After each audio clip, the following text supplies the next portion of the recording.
So, dear students, now we'll move on to the next session, that is the poetic aspect. In the first session, we gave emphasis on the syntactic aspect or the syntax, and as you can see, most of the examples we have used, or whenever you use the word syntax, we are actually looking at the prose part of literature. Okay. For example, technical terms like sense groups or hypotaxis, parataxis, all such things are related to prose writing. So in the syntactic aspect or in the syntactic side of literature, we were actually looking at the combination of words and how it produces a group of words or sentences or sense groups, and how it becomes a unique way of expressing language, or this unique way of expressing language in the syntactic session, as you know, as we have seen in this textbook, it's actually dealing with the prose side of literature. But as you know, literature doesn't always stick to the prose side alone, or to put it simply, poetry would be a more creative and popular form of expression in literature. So the poetic aspect, or the poetic, as you can see on the screen, actually looks at poetry, or how language becomes poetry, or how poetry uses language. What are the technicalities in poetry when it uses human communication and human language? And these will be the main concern of this series. And I have given a caption there, a heading there, how to deal with poetry, and it comes as part of introducing literature course in the first semester. Okay, so the first question I would like to ask you is this: what is poetry? Okay, so just like prose, poetry is also a special way of saying things. Okay, it's a special way of saying things. So in poetry, you are not bringing something new. You will be stating something that is already known, but the statement is different, or the way you present it will be different. Okay, so poetry is a special way of saying things. Okay, and poetry, it digs deep into the great possibilities of language and comes up with unheard ways of expressing and conveying experiences. അനുഭവങ്ങളെ നമുക്കറിയാവുന്ന അനുഭവങ്ങൾ തന്നെ ആയിരിക്കാം, പക്ഷേ എന്താണ് കവിതയിലൂടെ അവതരിപ്പിക്കപ്പെടുന്ന ഒരു അനുഭവത്തിൻ്റെ, അല്ലെങ്കിൽ ഭാഷയുടെ, അല്ലെങ്കിൽ കവിതയിലൂടെ കടന്നു വന്നു കഴിയുമ്പോൾ ഭാഷയ്ക്ക് എന്ത് പറ്റും എന്നുള്ള ചോദ്യത്തിന് ഉത്തരം ഇവിടെയാണ്. Poetry actually digs into the great possibilities of language, and it comes up with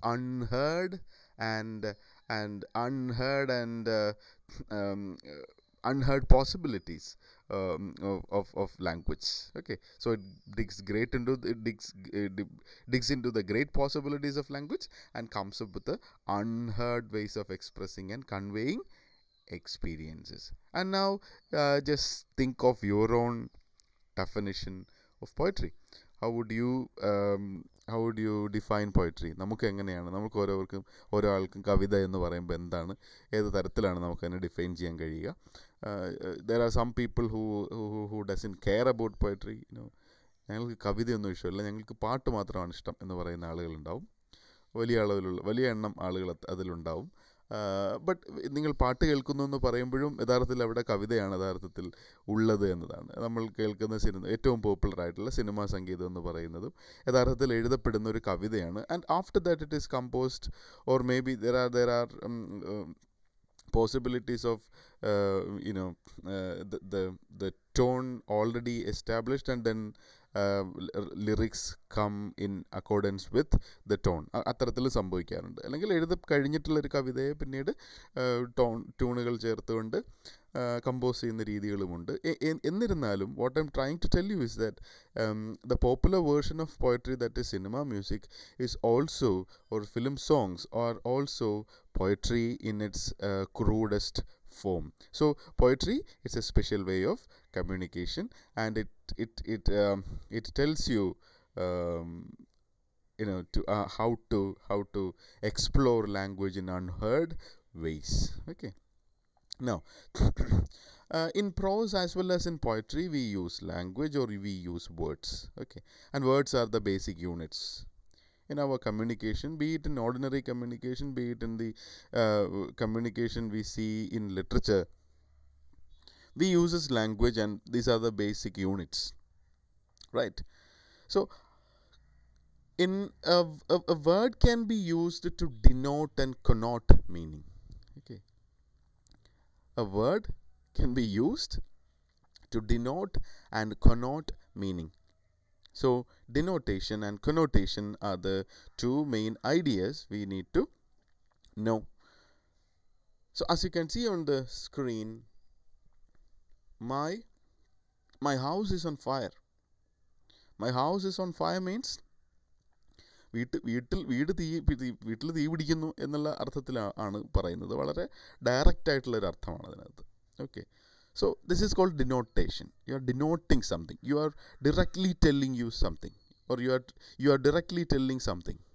Okay, so my house is on fire, and there you have a denotative use of language. Whereas look at the second sentence, my heart is on fire. എൻ്റെ ഹൃദയം തീ പിടിക്കുമോ? വീട് തീ പിടിക്കുന്ന പോലെ എൻ്റെ ഹൃദയം തീ പിടിക്കുമോ? ഇല്ല. but that expression is also valid. എൻ്റെ ഹൃദയം തീ പിടിക്കുന്നു, എൻ്റെ ഹൃദയത്തിൽ എൻ്റെ ഉള്ളിൽ തീയാണ് എന്നൊക്കെ പറയുമ്പോഴേക്കും നിങ്ങൾ ഉള്ളിൽ തീ മാത്രമുള്ളൊരു മനുഷ്യനാണോ? ഈ മനുഷ്യൻ്റെ ഉള്ളിൽ ആന്തരിക അവയവങ്ങളാണ് ഉള്ളതെന്ന് നമുക്കറിയാം. We have internal organs and there is no fire at all. Of course acids and other things are there, but there is no fire at all. But all of a sudden you see a statement, my heart is on fire. Okay, so there is no logic there. അല്ലെങ്കിൽ ശാസ്ത്രീയമായി പറയുകയാണെന്നുണ്ടെങ്കിൽ ഹാർട്ടിൽ fire ഉണ്ടാവാനെന്നുള്ള യാതൊരു സാധ്യതയില്ല. ആ ഹാർട്ടിൽ വേണമെങ്കിൽ ചില electric വേവുകളൊക്കെ ഉണ്ടാവാം എന്ന് വേണമെങ്കിൽ പറയാം. Okay, but my heart is on fire, it could be a statement or a line or an expression in poetry. And there, my heart is on fire. There, we see the use of language in its connotation or connotative sense. So, a word can be used, or words can be used to denote and connote meaning. So, in prose and poetry, we communicate or we use meaning. Okay. നമ്മൾ ഒരു വാക്ക് ഉപയോഗിക്കുന്നു, ആ വാക്ക് ഉപയോഗിക്കുന്നതിന് എങ്ങനെയാണ് വാക്ക് പൂർണ്ണമായി ഉപയോഗിക്കുന്നതിനെ കുറിച്ചിട്ടാണ് നമ്മൾ കഴിഞ്ഞ സെഷനുകളിൽ പറഞ്ഞത്. In a prose passage we concentrate on the verbs used, what are the words attached to the verb, what are the connection, what are the linkers, what are the sense groups, and all those sense groups or those technical terms are actually words. Okay, ഇവിടെയും നമ്മൾ വാക്കുകളെ കുറിച്ച് തന്നെയാണ് പറയുന്നത്. In poetry also we use language, but here the way language used is it comes into, or it falls into two major categories. Word can be used or meaning can be used to denote and to connote. Okay, വളരെ നേരായിട്ടുള്ള ഒരർത്ഥവും നേരായിട്ടുള്ള in the sense truth എന്നുള്ള അർത്ഥത്തിലല്ല, നേരിട്ടുള്ള ഒരർത്ഥവും നേരിട്ടല്ലാതെയുള്ള ഒരർത്ഥവും നമുക്ക് ഭാഷയിലൂടെ ഉപയോഗിക്കാൻ, അല്ലെങ്കിൽ ഭാഷ കൊണ്ട് വാക്കുകൊണ്ട് ഉപയോഗിക്കാൻ കഴിയും എന്നുള്ളതാണ്. So poetry actually explores the possibility of connotation more often. Okay, so there are special ways of making meanings possible, and poetry usually uses, or quite often poetry uses, the connotative part of words. Okay, now you have more examples here. For instance, instead of saying I love you, which is so direct, വളരെ denotative ആയി, നിങ്ങൾക്ക് വളരെ straight ആയി you can say I love you, which is a direct and simple way and conveys a weightless plain meaning. Okay, and if you say you are like the rains in a desert to me, you are like the rains in a desert to me, മരുഭൂമിയിൽ പെയ്യുന്ന മഴ പോലെയാണ് നീ എനിക്ക് എന്ന് പറയുമ്പോഴേക്കും മരുഭൂമി, മഴ, നീ, ഞാൻ എന്നിട്ടുള്ള പലതരത്തിലുള്ള പോയിന്റുകളിലേക്ക് ഒരു ആശയത്തെ നമുക്ക് ചിന്നിച്ചിതറി കൊണ്ടുപോകുവാനും അവ തമ്മിൽ കമ്പയർ ചെയ്യുവാനും ഓ അത്ര മഴ പെയ്യുന്നത് പോലെയാണല്ലേ ഞാൻ എന്നുള്ളൊരു തോന്നലുണ്ടാക്കുവാനും ഒക്കെ കഴിയുന്നു എന്നുള്ളതാണ്. Okay, so these two statements, I love you and you are like the rains in the desert to me, രണ്ടും ഒരേ സാഹചര്യത്തിൽ ഉപയോഗിക്കാം. ഒരു പ്രണയാഭ്യർത്ഥന എന്നുള്ള നിലയിൽ വേണമെങ്കിൽ ഉപയോഗിക്കാം. Okay, but in these two expressions ഒറ്റ നോട്ടത്തിൽ തന്നെ നമുക്കറിയാം അത് രണ്ടും വ്യത്യസ്തമായിട്ടുള്ള രീതിയിലാണ് അവതരിപ്പിച്ചിട്ടുള്ളത് എന്ന്. Okay, so if the first case is a denotative use, the second one is a connotative use. Okay, the meaning is enriched by images of rains in a desert. So in I love you and you are like the rains in the desert to me, which is also a different way of telling someone that you love that person. The meaning is enriched. So poetry actually enriches the existing system of language, or using the existing system of language, poetry actually enriches a known condition. Okay, എല്ലാവർക്കും പരിചിതമായ, എല്ലാവരും എപ്പോഴും ഇടപെട്ടുകൊണ്ടിരിക്കുന്ന ഒരു വിഷയത്തെ, നിലനിൽക്കുന്ന ഒരു വിഷയത്തെ നിലനിൽക്കുന്ന ഒരു ഭാഷാ വ്യവസ്ഥ കൊണ്ട് തന്നെ കൂടുതൽ സമ്പുഷ്ടമാക്കുന്നു എന്നതാണ് കവിത ചെയ്യുന്ന ഏറ്റവും പ്രധാനപ്പെട്ട പരിപാടി. Okay, so it uses images and using language or using words, poetry actually enriches language, or language enriches poetry. രണ്ടും ഒരേ സമയം സംഭവിക്കുന്നുണ്ട് എന്നുള്ളതാണ്. So thus comparison is an important tool in poetry. So comparison, താരതമ്യം ചെയ്യുക എന്ന് പറയുന്നത്, അല്ലെങ്കിൽ ഒരു കവിത നിങ്ങൾ വായിക്കുമ്പോൾ നിങ്ങൾക്ക് കവിതയ്ക്കകത്ത് മാത്രമായി നിൽക്കാൻ കഴിയില്ല, മറിച്ച് കവിതയിൽ നിന്ന് ചാടി പുറത്തേക്ക് പോകേണ്ടി വരും. Okay, so every time you might have only 4 lines in a poem, but these four lines would take you to a world outside of poetry. Okay, which means you have to get out of poetry to understand poetry. കവിതയെ മനസ്സിലാക്കുന്നതിന് വേണ്ടി നിങ്ങൾക്ക് കവിതയിൽ നിന്ന് പുറത്തേക്ക് ഇറങ്ങേണ്ടതായി വരുന്നു എന്നുള്ളതാണ്. Because the comparison, even though the lines are there on, even though the lines of comparison is visible in the poem, the actual comparison takes place in the world outside of the written text, or outside of these 4 lines. ഈ 4 വരികൾക്ക് പുറത്താണ് യഥാർത്ഥത്തിൽ കവിതയിലെ comparison എന്ന് പറയുന്ന പ്രധാന പ്രക്രിയ നടക്കുന്നത്. So getting out of poetry in that sense means getting into society. Okay, കവിതയിൽ നിന്ന് പുറത്ത് കടക്കുക എന്ന് പറഞ്ഞാൽ സമൂഹത്തിലേക്ക് ഇറങ്ങുക എന്നും ചുറ്റുപാടിലേക്ക് ഇറങ്ങുക എന്നും കൂടിയാണ് അർത്ഥം. Okay, so this makes poetry a highly potential creative expression human beings usually use. Okay, I'm not going to say that prose is of a lesser degree and poetry is of a higher degree. Instead, these two versions, or these two genres, are two ways of expressing language, or two expressions of creativity, human creativity, or the creativity that is buried in language and you explore it. And these two genres should be treated as two genres themselves separately, and don't go for a comparison. Okay, and why we study as part of introducing literature course, അതെന്തുകൊണ്ടാണ് എന്ന് ചോദിച്ചാൽ ഇത് രണ്ടും ഭാഷയുടെ ഏറ്റവും പ്രധാനപ്പെട്ട, ഏറ്റവും മൗലികമായിട്ടുള്ള ചില ഡിവിഷനുകളാണ് എന്നുള്ള അർത്ഥത്തിലാണ് നമ്മളതിൻ്റെ അടിസ്ഥാനങ്ങൾ ഉറപ്പിക്കുക എന്നുള്ള അർത്ഥത്തിലാണ് നമ്മളിപ്പോൾ അത് നോക്കുന്നത്. ഇതിലേതെങ്കിലും ഒന്ന് സിൻടാക്റ്റിക് ആസ്പെക്റ്റുകൾ മാത്രം നല്ലതും പോയറ്റിക് ആസ്പെക്റ്റുകൾ മോശം എന്നൊന്നും ഇതിനർത്ഥം ഇല്ല. Anyway, our point is that comparison is an important tool used in poetry. Okay, not just comparison, images, imagery, contrast, all these tools enhances meaning in poetry. അപ്പോൾ കവിതയിലെ അർത്ഥം കൂടുതൽ സമ്പുഷ്ടമാക്കുന്നതിന് വേണ്ടി ചില സാഹചര്യങ്ങളിൽ poetry uses, or poem uses comparison, it uses images, imagery is used, then contrast can be used. Okay, so in comparison, or in images, imagery, contrast, ഈ 3 വാക്കുകളിൽ നമുക്ക് കാണാൻ കഴിയുന്ന യഥാർത്ഥത്തിൽ ഒരു താരതമ്യം നടക്കുന്നു എന്നുള്ളതാണ്. ഓക്കെ, പ്രണയത്തെ നിങ്ങൾക്ക് മഴയുമായി നിങ്ങൾ കമ്പയർ ചെയ്യുന്നു എന്നുള്ളതാണ്. By bringing the image of rain, you are actually going for a comparison, and you are also contrasting your love with rain. ഇവ തമ്മിലുള്ള വ്യത്യാസം എന്താണെന്നതിനെ അടിസ്ഥാനപ്പെടുത്തിക്കൊണ്ട് ഈ സ്നേഹത്തിൻ്റെ തീവ്രത എത്രത്തോളമാണ് എന്ന് പറയാനായി ശ്രമിക്കുന്നു എന്നതാണ്. So comparison is A major tool. And even in comparison, images, imagery and contrasts are also used. Okay, I hope it is clear. And not just comparison or not just the images, imagery and contrast. There are certain technicalities involved in this comparison. Okay, so the techniques used by the poet to enhance or transform meaning are technically called similes and metaphors. Okay, പ്രധാനപ്പെട്ട രണ്ട് contrast ചെയ്യുന്നതിന് വേണ്ടിയിട്ടുള്ള അല്ലെങ്കിൽ comparison നടത്തുന്നതിന് വേണ്ടിയിട്ടുള്ള പ്രധാനപ്പെട്ട രണ്ട് ടൂളുകളാണ്, technical ടൂളുകളാണ്. കവിതയിൽ ഉപയോഗിക്കുന്ന രണ്ട് ടെക്നിക്കൽ ടൂളുകളാണ് നമ്മൾ ഈ പറഞ്ഞ similes and metaphors. And these similes and metaphors are actually they come under figurative language or they are figures of speech. Okay, so figurative languageൽ വരുന്ന ചില ആലങ്കാരികമായിട്ടുള്ള ചില പ്രത്യേക തരത്തിലുള്ള ഭാഷാപ്രയോഗങ്ങളാണ് ഇവ. So they are known as figurative language or figures of speech. Simile and metaphor are not the only two figures of speech. Other figures of speech are also there, but here since we talked about comparison, the two major tools used in poetry for comparison are similes and metaphor.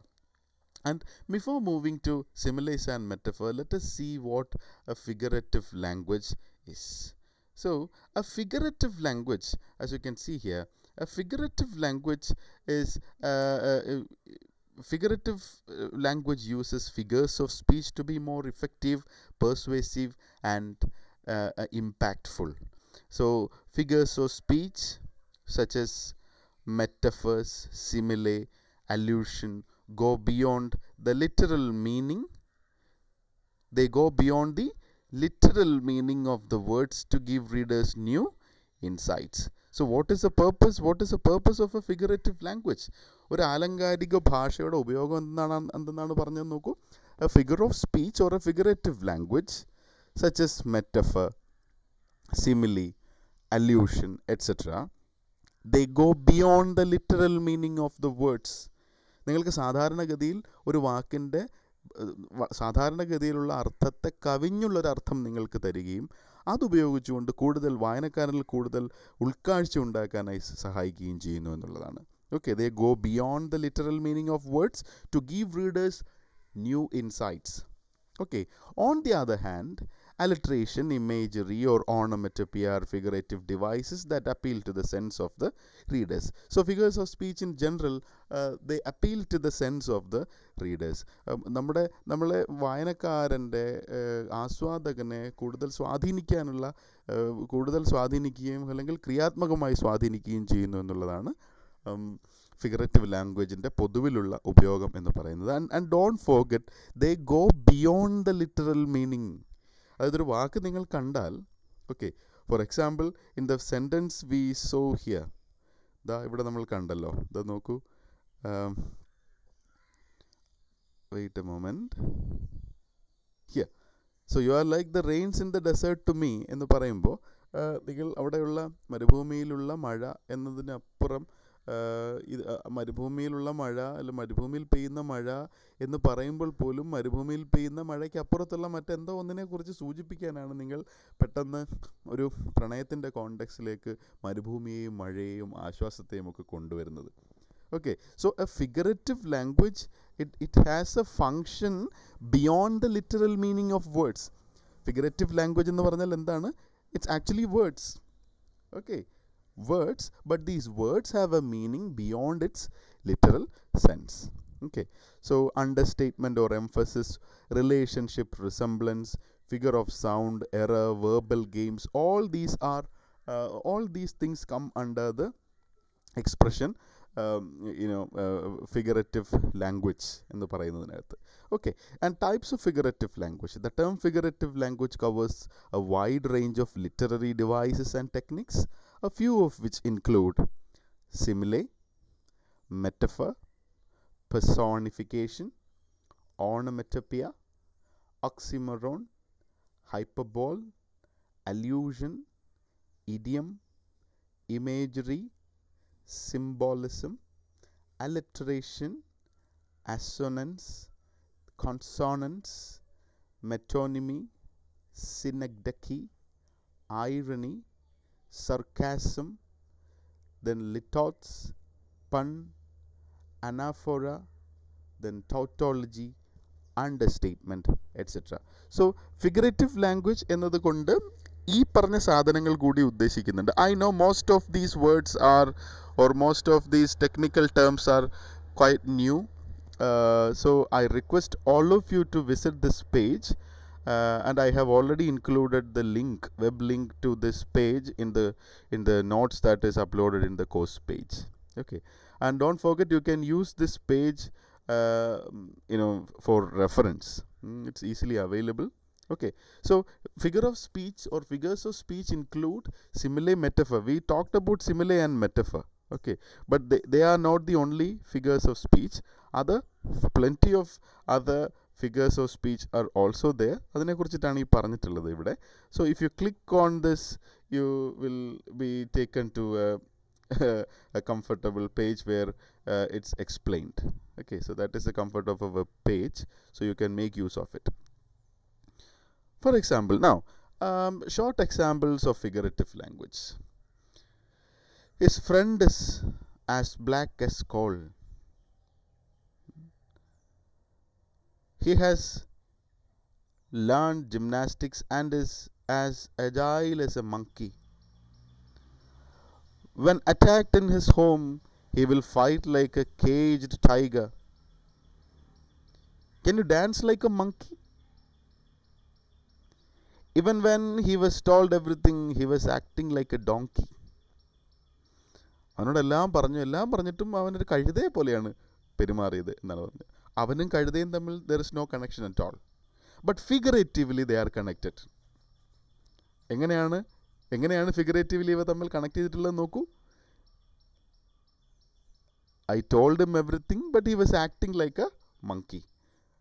Like a donkey. ഒരു കഴുത എന്ന് പറഞ്ഞാൽ അവനൊരു കഴുതയാണ്, അവളൊരു കഴുതയാണ് എന്ന് പറഞ്ഞാൽ മനസ്സിലാക്കാൻ കഴിവില്ലാത്ത, ബുദ്ധിയില്ലാത്തൊരു ഒരാളാണ് എന്ന് ആലങ്കാരികമായി പറയുന്നു എന്നാണ് അതിൻ്റെ അർത്ഥം. അവനോടെല്ലാം പറഞ്ഞു കൊടുത്തിട്ടും he was acting like a donkey എന്ന് പറയുമ്പോൾ you go for a comparison. Can you dance like a monkey? കുരങ്ങനെ പോലെ ഡാൻസ് ചെയ്യാൻ അറിയാമോ എന്നാണ്.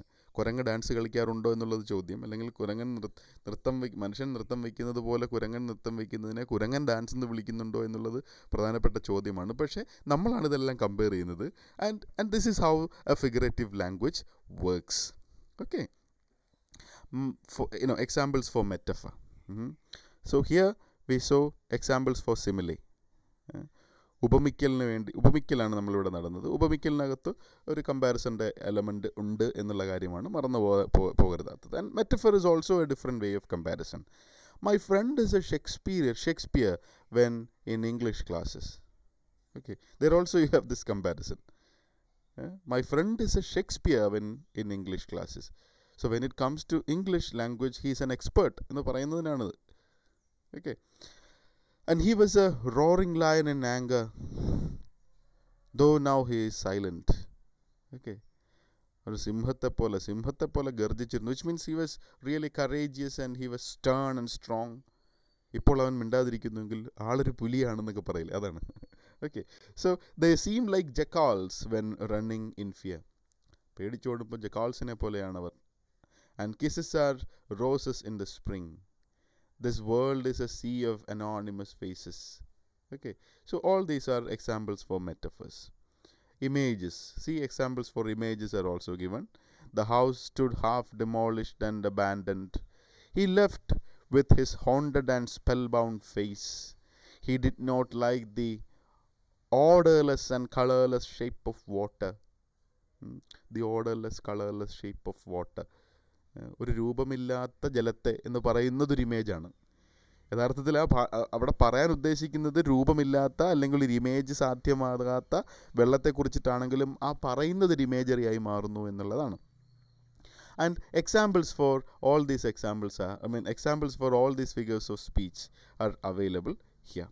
Okay, so that is one technique used for comparison or technically speaking, it is known as a figure of speech. Okay, and you explore its possibilities.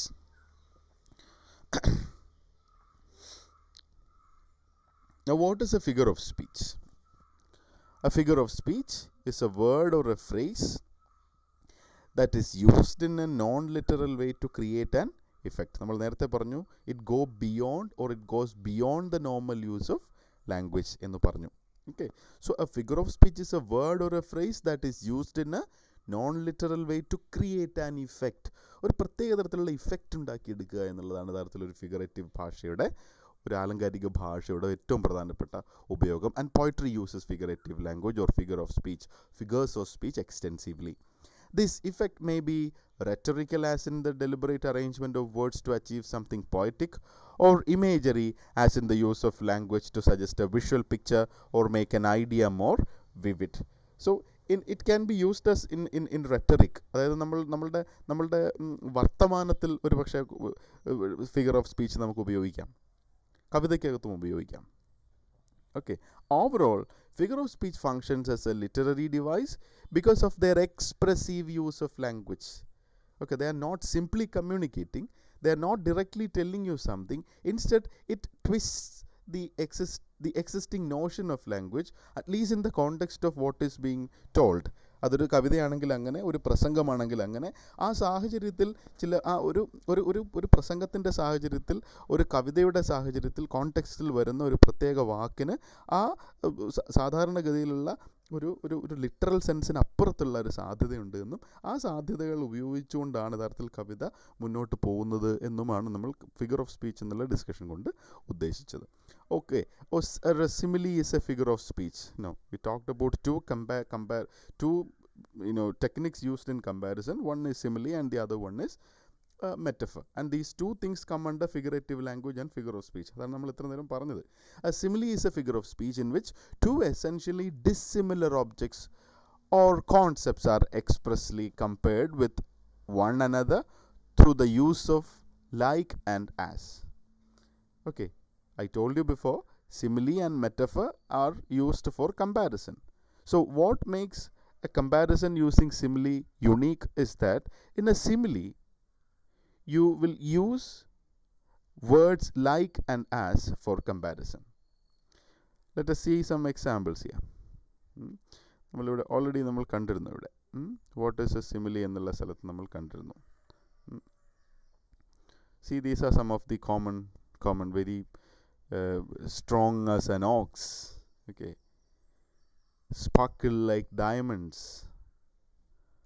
fight like cats and dogs, strong as an ox, blind as a bat. Okay, so here we see the use of like and as. ഇവ ഉപയോഗിച്ചിട്ടാണ് compare ചെയ്യുക. Okay, love is like water, easy to begin but very hard to stop. See, more literal or more creative use. Love is like a friendship caught on fire. Love is like faucet, it turns off and on.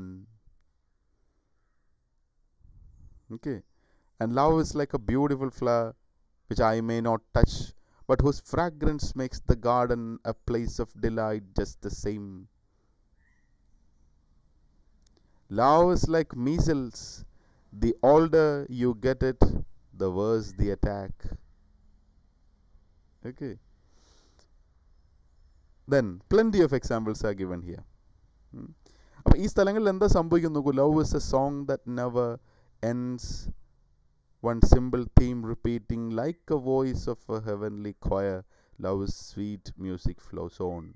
So what I'm telling you is that a simile is a figure of speech and it is used as a literary device, and a simile uses like and as, these two words for comparison, and it is used as a literary device to assert similarity with the help of like or as, which are language constructs that establish equivalency.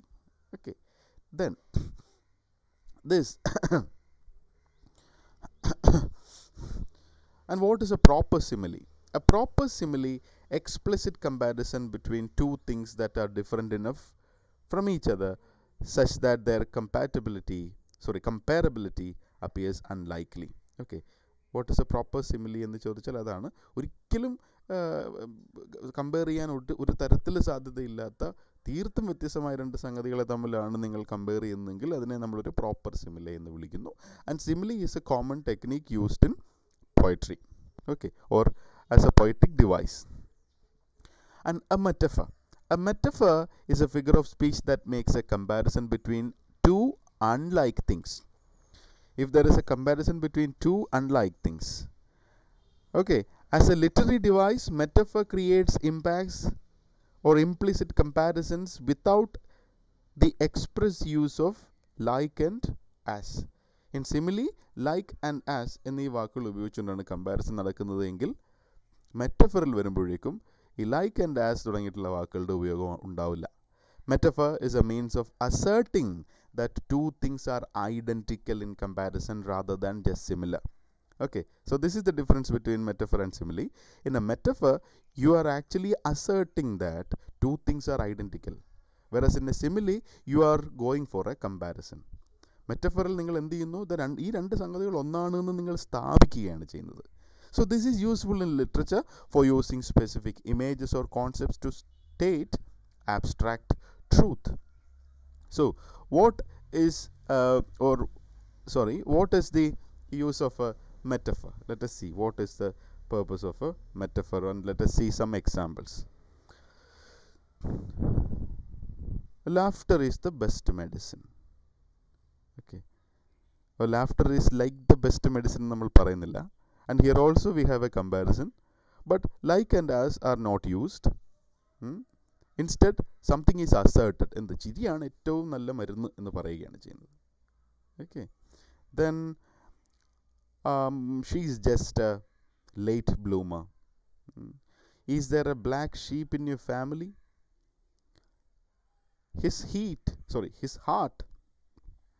His heart of stone surprised me. I smell success in this building. Time is money. Age is a state of mind. There is a garden in her face. Okay, life is a cabaret, all chum. Say hello to my little friend. Hell is a teenage girl. You sit on throne of lies. I drink your milkshake. Your heart is my pinata. Life is a highway. Love is a battlefield. You are sunlight and I moon. You are sunlight and I moon.